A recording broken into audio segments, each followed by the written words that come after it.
Hi everyone, welcome my new short blog. আজকে আবারও তোমাদের সাথে ছোট্ট একটা ব্লগের সাথে আসলাম। আর আমরা গেছিলাম সকালে বাবার বাড়ি, আর আমার কিছু কাজ ছিল যার কারণে আমাদের যেতে হয়েছিল আরঙ্গাটা স্টেশনের ওপারে। তোমরা অনেকেই আছো আমার ফ্রেন্ড যাদের বাড়ি আরঙ্গাটায় আছো, অবশ্য তারা কমেন্ট করে না যতটা আমার বাবার বাড়ির দেশ, ঠিক আছে?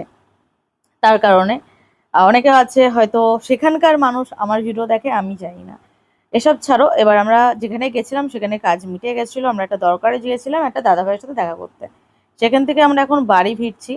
প্রায় তখন বাজে 8টা সামথিং, জানি না, আমি দেখিনি টাইমটা, ঠিক আছে? সেরকম হবে। আর আমি তোমাদের দেখাই যে আমাদের এটা হলো আরঙ্গাটা মার্কেট, মানে যেখানে আমরা যাই। আর তোমরা কারা কারা জানো জানি না, কিন্তু আমার বাবার বাড়ি কিন্তু গ্রামে। আর গ্রামের সাইডে আমাদের এটাই মেন বাজার, মেইন কি বলতে পারো, যেখানে আমরা বাজার টাজার করতে আসি, ড্রেস মেস কিনতে আসি।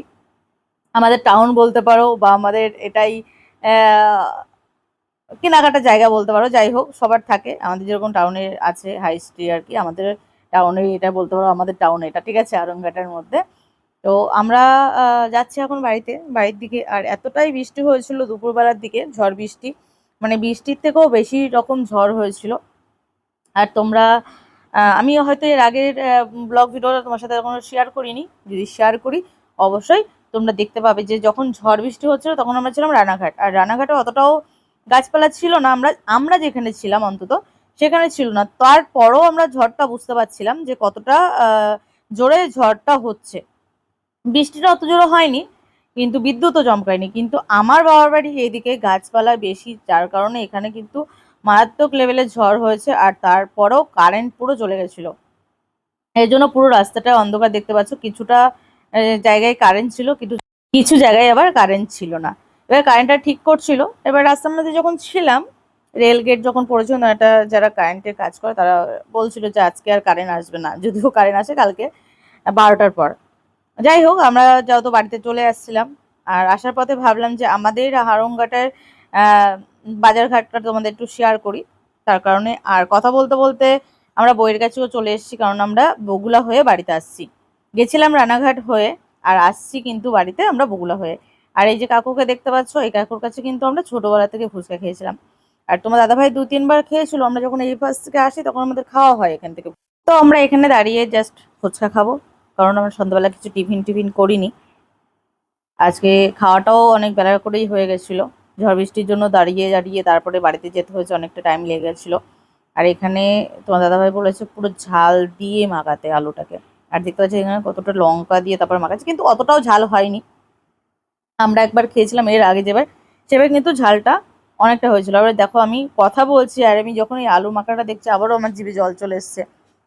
আমি জানি না যে আমার মতন হয়তো অনেকেই আছে যারা ফুচকা লাভার।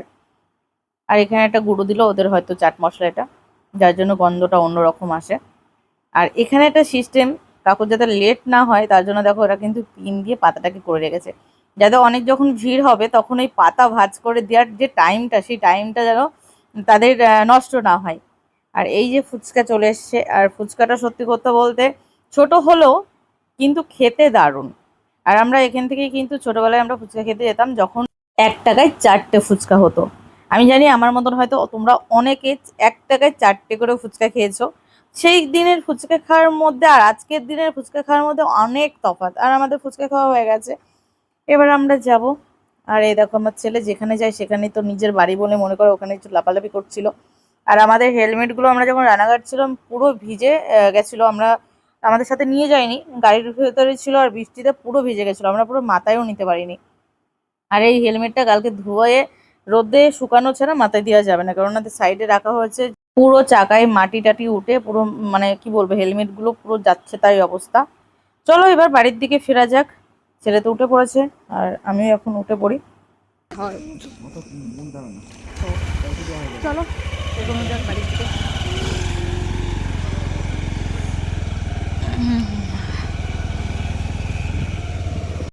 তো দেখতে দেখতে আমরা বগুলায় কিন্তু উঠে পড়েছি, বগুলা রোডে।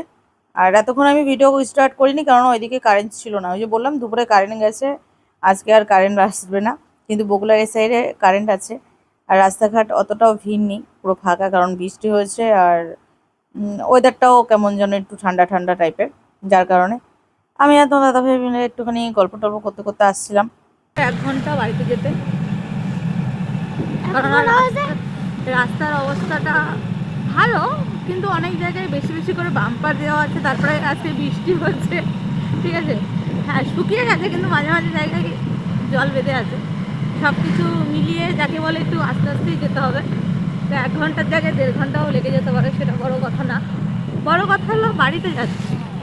আর এই দিকে দেখতে পাচ্ছি আমি এতক্ষণ ভিডিও করিনি, কারণ আমি এখান থেকে ট্যাটু বানিয়েছি, তোমাদের দেখিয়ে দিলাম, ঠিক আছে। তো তোমরা যারা জিজ্ঞাসা করো দিদিভাই তোমার হাতে ট্যাটুটা কোথা থেকে করেছো, হ্যাঁ তাদের জন্য বললাম আমি বগুলা থেকে ট্যাটু করেছি, আর দোকানটা এখন বন্ধ আছে। হ্যাঁ আমি আরেকটা ট্যাটু করবো, তখন আবার আসবো, তোমাদের সাথে শেয়ার করবো তখন। আর তোমরা যদি চাও আমার মতন ট্যাটু করবে, তাহলে আমি অবশ্যই তোমাদের সাথে শেয়ার করবো, সেটা বড় কথা না। বড় কথা হলো এটা যে আমি এতক্ষণ ভিডিও স্টার্ট করিনি, কারণ হলো কিনা আমাদের এদিকে না কারেন্ট নেই। আজকে এত পরিমাণে ঝড় হয়েছে, আর তোমরা কিন্তু কমেন্ট করে জানিও যে তোমাদের কোথায় কোথায় ঝড় হয়েছে। মানে আমাদের এখানে কিন্তু মারাত্মক লেভেলের ঝড় হয়েছে। আর আমি জানি না এটা আজকে রাতে ভিডিওটা পোস্ট করব না কালকে পোস্ট হবে, বাট আমি আজকে ভিডিওটা বানাচ্ছি, ঠিক আছে। আর এটা রাতের, দেখতে পাচ্ছ রাতের। আর একটা কথা, সত্য কথা, এটা আমরা তো যেটা আলোচনা করছিলাম তোমাদের দাদাভাইয়ের সাথে, যে গরমকালে দেখবে আমরা বেশিরভাগই মানে যেগুলো একটু পাতলা ধরনের বা হালকা ধরনের যে ড্রেস পরে বেরোই, যাতে গরমটা কম লাগে। আমরাও হয়তো সেরকমই আর কি হালকা পাতলা কিছু পরে এসছি। দেখো এখানে বিরিয়ানি ভিড় দেখো। দিয়ে এখন যখন বাড়ি ফিরছি, আর এদিকে যেমন বৃষ্টি হয়েছে তোমরা দেখতেই পাচ্ছ, পুরো জল বেঁধে আছে, কতটা বৃষ্টি হয়েছে, ভালোই বৃষ্টি হয়েছে, ঠিক আছে।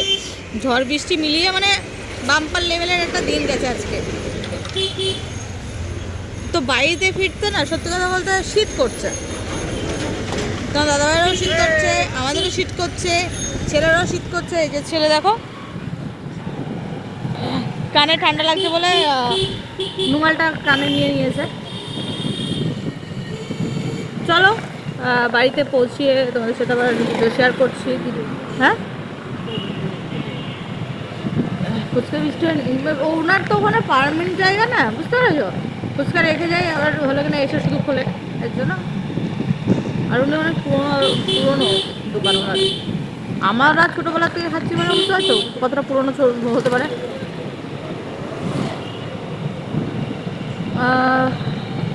তো বন্ধুরা যাই আস্তে আস্তে বাড়ির দিকে। তোমরা কিন্তু কমেন্ট করে অবশ্যই জানিও তোমাদের ওদিকে কেমন ঝড় বৃষ্টি হয়েছে, নাকি শুধু আমাদের এই রানাঘাট থেকে আনোঘাটার থেকে মানে এই আশপাশ থেকেই হয়েছে, নাকি সব জায়গায় হয়েছে, অবশ্যই কিন্তু কমেন্ট করে জানিও। দেখতে দেখতে চলে এলাম কৃষ্ণগড়ে। আর আমাদের কৃষ্ণগড়ের রোডটা দেখে মনেই হবে না আমাদের এখানে বৃষ্টি হয়েছে বলে। কারা কারা চেনো বলো তো এই মোড়টা? আমার অনেক ভিডিওতে তোমাদের দেখিয়েছি, আমার এইখানটায় আমরা যখন চা খেতে আসতাম তোমাদের সাথে শেয়ার করেছি। আগের রবিবারে এসেছিলাম এখানে বিকালে, সেটাও শেয়ার করেছি। আর কারা কারা আছো যারা আমাদের এই কৃষ্ণগড়ে থেকে আমার ভিডিও দেখো? আচ্ছা তোমরা আমার ভিডিও দেখো, আমার বাড়ির কাছ থেকে দেখো বা আমার বাবার বাড়ির কাছ থেকে দেখো না কেন, আমাকে কেন বলো না বলো তো? বললে তো ভালো লাগে যে আমার আশপাশ থেকেও আমার ভিডিও কেউ দেখে। আমি বেশিরভাগ দেখি আমাকে সব কমেন্ট করে বা আমাকে বলে কৃষ্ণনগরের বা আমাদের বাবার বাড়ি এই জায়গা থেকে আমি কাউকে দেখি না কমেন্ট করতে, কিন্তু বেশিরভাগ কমেন্ট করে আমাকে কলকাতার সাইড থেকে। মানে আমার যত রাজ্যের বন্ধু, মানে আমার বাড়ির থেকে 3 ঘন্টা দূরের থেকে আমাকে দেখে, আমাকে পছন্দ করে, আমার ভিডিও দেখে, আমার তারিফ করে, আমার ভিডিও তারিফ করে। বাট আমার বাড়ির পাশ থেকে আমি কাউকে দেখি না আজ পর্যন্ত যে আমাকে একটা কমেন্ট করে জানালো যে আমি তোমার পাশের পাড়ায় থাকি, বা আমি তোমাদের পাশের গলিতে থাকি, বা আমি কৃষ্ণগড়ে থাকি, হ্যাঁ তোমার ভিডিও ভালো লাগে, এরকম তারিফ দেখলাম না। কেন ভাই এত হিংসা কিসের জন্য? তো আমরা দেখো কথা বলতে বলতে যাও তো আমি চলেই এসেছি পুরো আমাদের বাস স্ট্যান্ডের কাছে। এই যে, আর আমাদের এই যে বাস স্ট্যান্ড দেখছো, এই বাস স্ট্যান্ডের থেকে আমাদের বাড়ি বাইকে যেতে লাগে 10 মিনিট, ঠিক আছে।